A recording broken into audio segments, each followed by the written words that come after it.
ஆண்டவராகிய இயேசு கிறிஸ்துவின் நாமத்தினாலே இந்த காலை வேளையில கூட உங்களை யாவரையும் சந்திப்பதில் மிகுந்த மகிழ்ச்சி அடைகிறோம். ஹல்லேலூயா. தொடர்ந்து இந்த நாளிலும் கூட கர்த்தருடைய நாமத்தை நாம் ஒரு மனதோடு நாம் மகிமைப்படுத்தி அவருடைய வார்த்தைகளை நாம் தியானிக்க நம்மை நாமே ஆயத்தப்படுத்திக் கொள்வோம். ஹல்லேலூயா. அவரே நம்மை விட்டு எடுபடாத ஒரு நல்ல பங்காய் இருக்கிறார். ஆமென். அப்பா பிதாவே என்று அழைக்கக்கூடிய புத்திர சுவிகாரத்தின் ஆவியை கர்த்தர் நமக்கு தந்திருக்கிறார் அல்லவா. ஆமென்.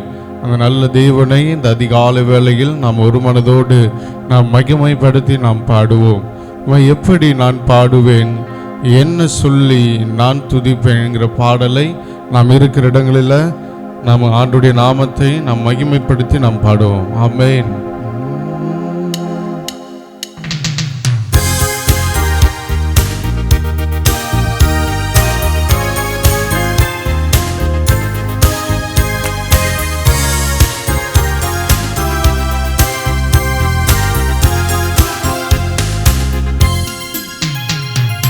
எப்படி நான் பாடுவேன், என்ன சொல்லி நான் துதிப்பேன், உம்மை எப்படி நான் பாடுவேன், என்ன சொல்லி நான் துதிப்பேன். இரத்தம் சிந்தி மீட்டவரே, இரக்கம் நிறைந்தவரே, இரத்தம் சிந்தி மீட்டவரே, இரக்கம் நிறைந்தவரே, ஐயா இரக்கம் நிறைந்தவரே, ஐயா இரக்கம் நிறைந்தவரே, உம்மை எப்படி நான் பாடுவேன், என்ன சொல்லி நான் துதிப்பேன், உம்மை எப்படி நான் பாடுவேன், என்ன சொல்லி நான் துதிப்பேன்.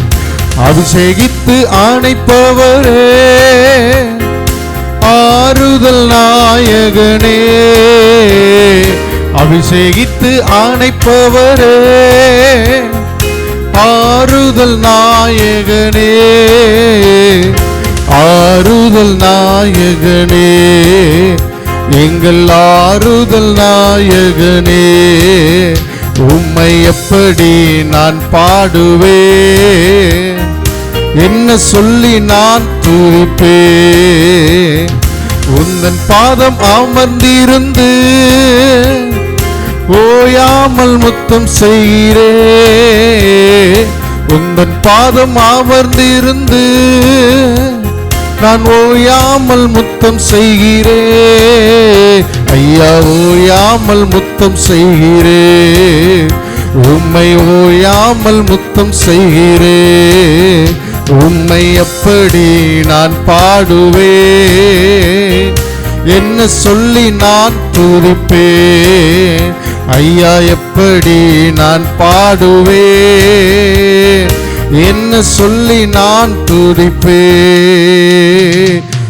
என்னை விட்டு எடுபடாத நல்ல பங்கு நீர்தான் ஐயா, நீரே நல்ல பங்கு என்று உள்ளத்தின் ஆழத்திலிருந்து சொல்லுவோம். ஹல்லேலூயா.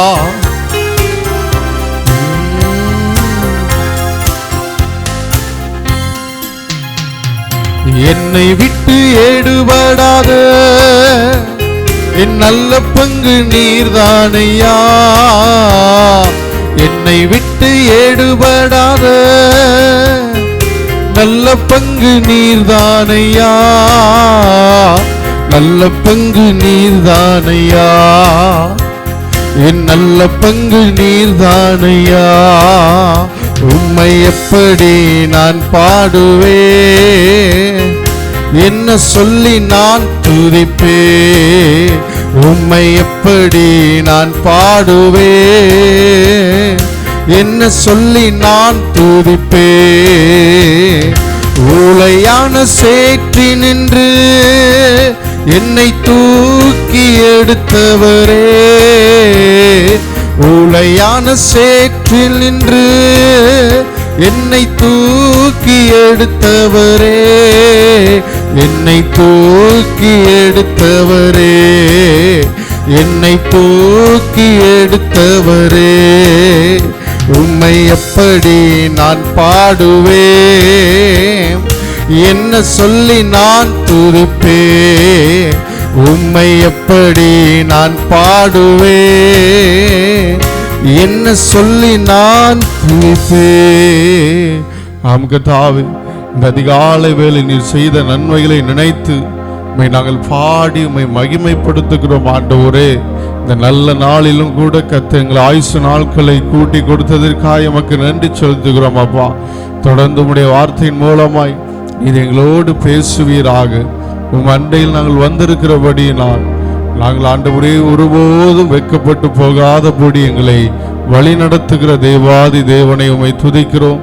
தொடர்ந்து உம்முடைய வார்த்தையின் மூலமாய் நீர் எங்கள் மத்தியில் பேசும் செயலாற்றும் இந்த நாளை உம்முடைய கரத்தில் ஒப்பு கொடுக்கிறோம்.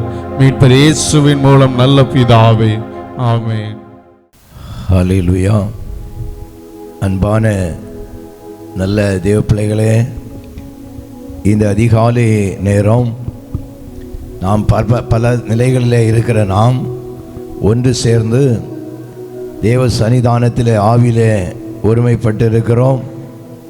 கர்த்தர் நம்மை ஆசீர்வதிக்க சித்தமுள்ளவராயிருக்கிறார். காலைதோறும் எழுப்பி நல்ல வார்த்தைகளை, தேவனுடைய கிருபை நிறைந்த வார்த்தைகளை தியானிக்கும்படியான கிருபைகளை தந்திருக்கிறார்.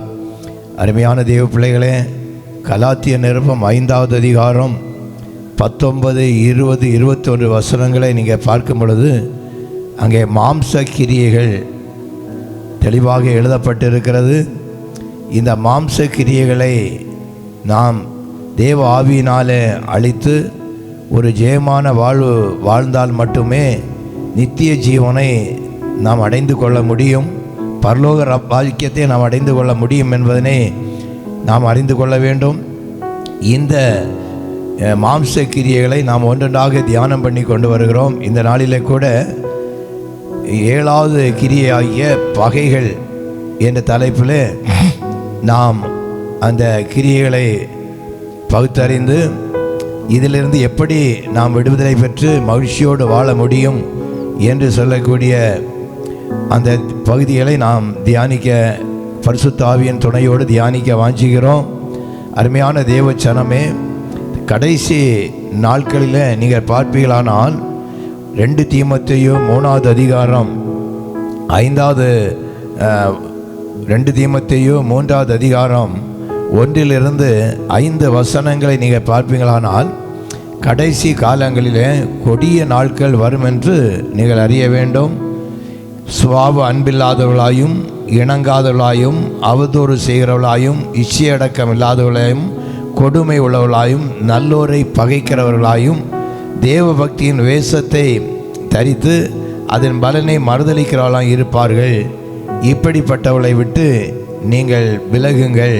அப்போ கடைசி காலங்களிலே ஒருவருக்கொரு நல்லவர்களை பகைக்கிறவர்களாகவும் அவதூறு செய்கிறவர்களும் இப்படி ஒரு பட்டியலே அங்கே கொடுக்கப்பட்டிருக்கிறது. இனி நீங்கள் பாருங்கள், அருள்நாதர் இயேசுவும் கூட இந்த உலகத்தில் கடைசி காலங்களில் இந்த ஒருவரை ஒருவர் பகைப்பார்கள் என்று மத்தேயு 24:10 எச்சரித்து கடந்து போயிருக்கிறார்.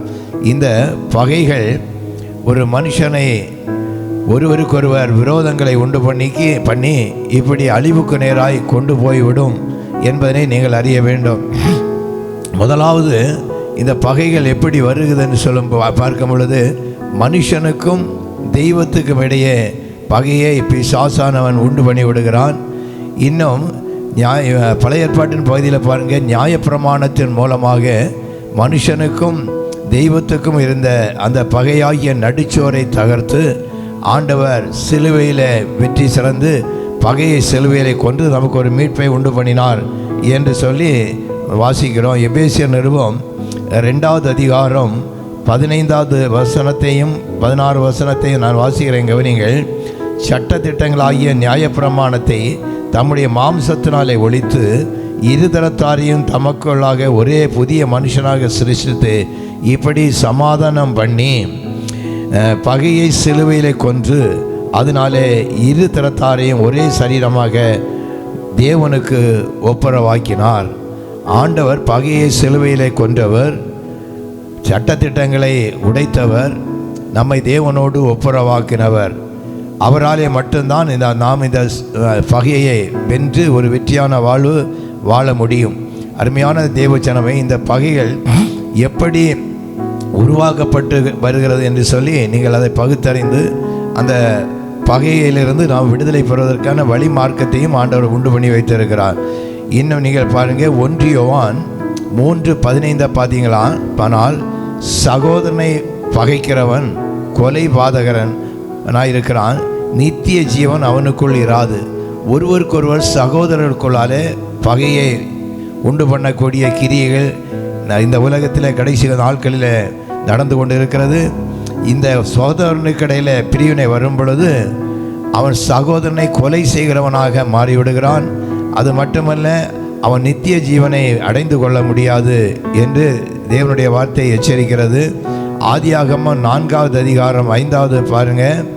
அங்கே இந்த ஆபேலை காயின் இந்த பகையை உண்டாக்கி, அதாவது தேவன் அந்த ஆபேலுடைய காணிக்கை அங்கீகரித்ததுனால பகையை அவனுக்குள்ளாலே பிசாசான புகுத்தி அந்த ஆபேலை காயின் கொலை செய்கிறதை ஆதியாகமம் 4:5 பார்க்கிறோம்.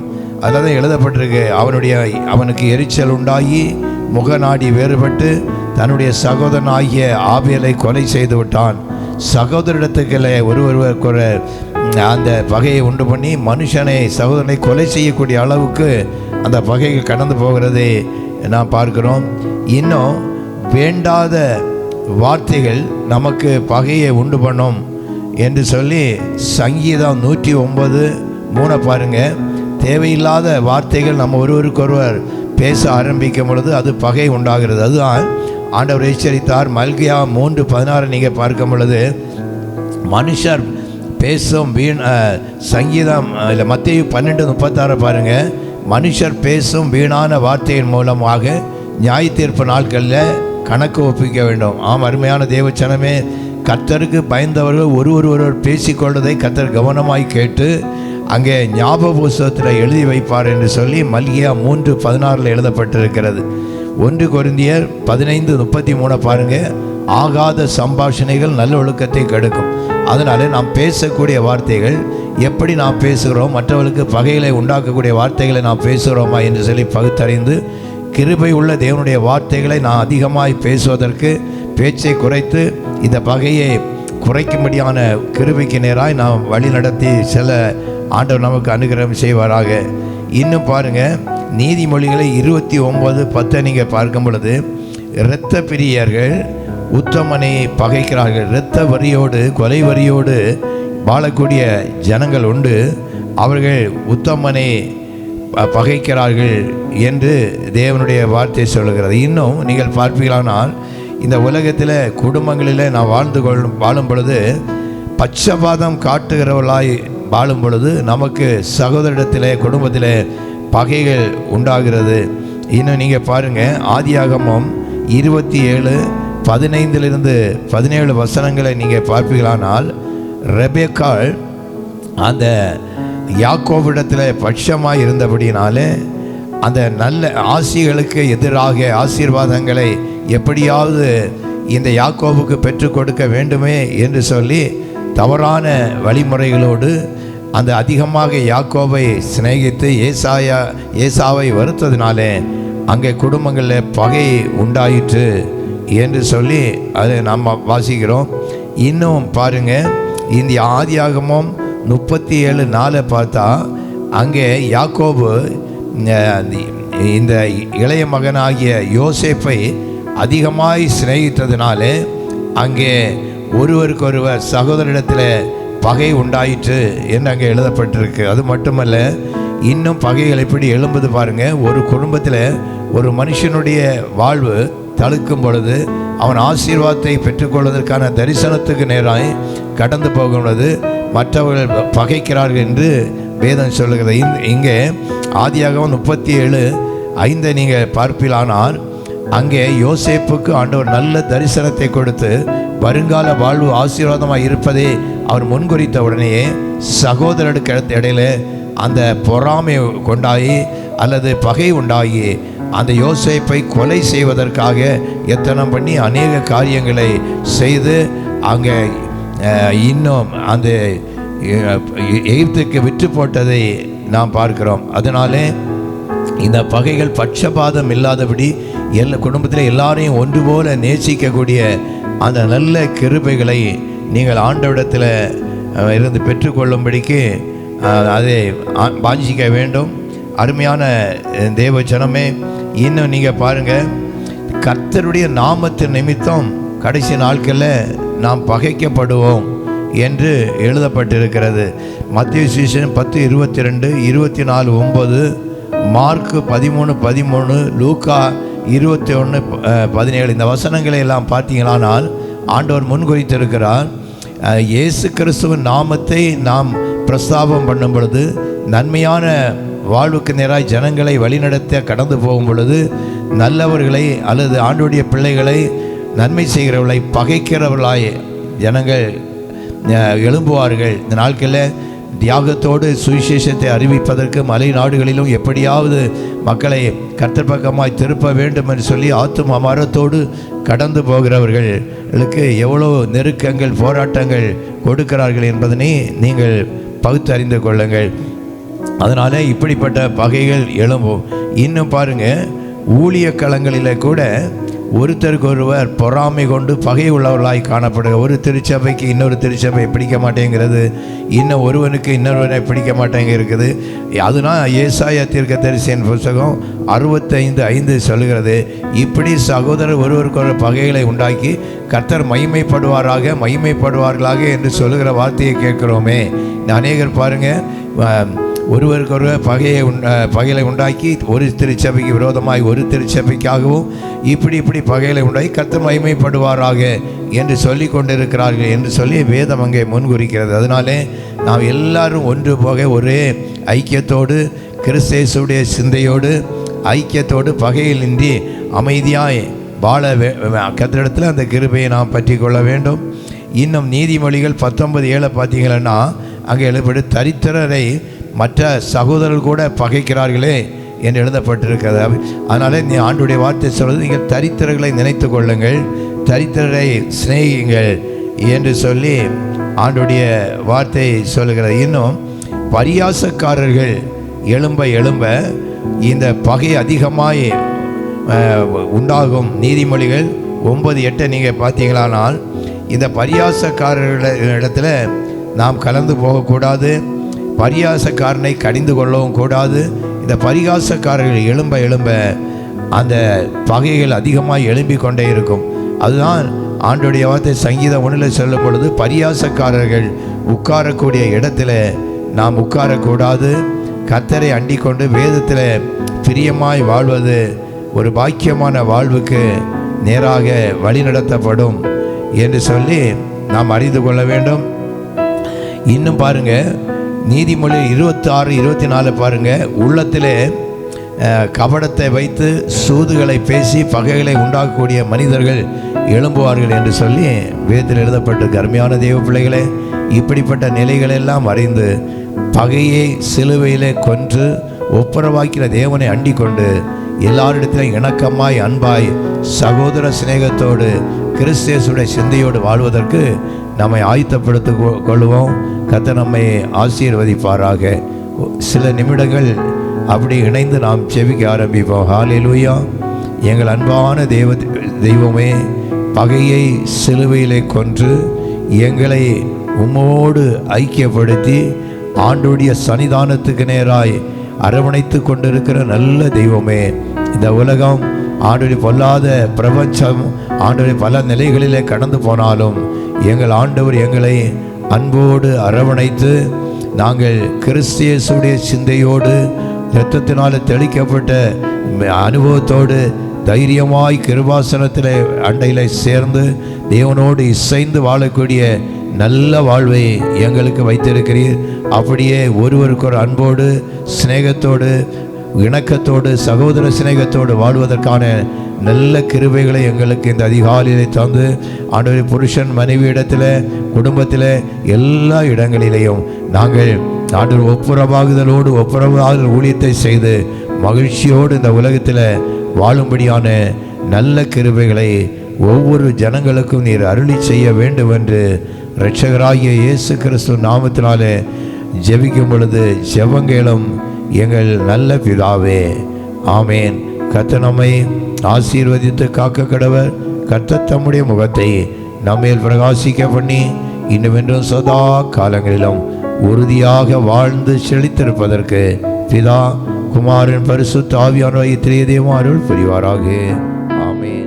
கிறிஸ்துவுக்குள் மிகவும் பிரியமான சகோதர சகோதரிகளே, உங்களுடைய ஜெப குறிப்புகளை அனுப்ப மற்றும் எங்களை தொடர்பு கொள்ள தொலைபேசி எண் 9487457377 என்கிற நம்பருக்கு நீங்கள் எங்களை தொடர்பு கொள்ளலாம். மற்றும் உங்களுடைய ஜெப குறிப்புகளை விண்ணப்பங்களை அனுப்புவதற்கு எங்களிடத்தில் உள்ள வாட்ஸ்அப் நம்பர் 882566881333 என்கிற நம்பருக்கு உங்களுடைய விண்ணப்பங்களை ஜெப குறிப்புகளாக நீங்கள் அனுப்பலாம். கர்த்தர் தாமே உங்கள் ஒவ்வொருவரையும் ஆசீர்வதிப்பாராக. ஆமென்.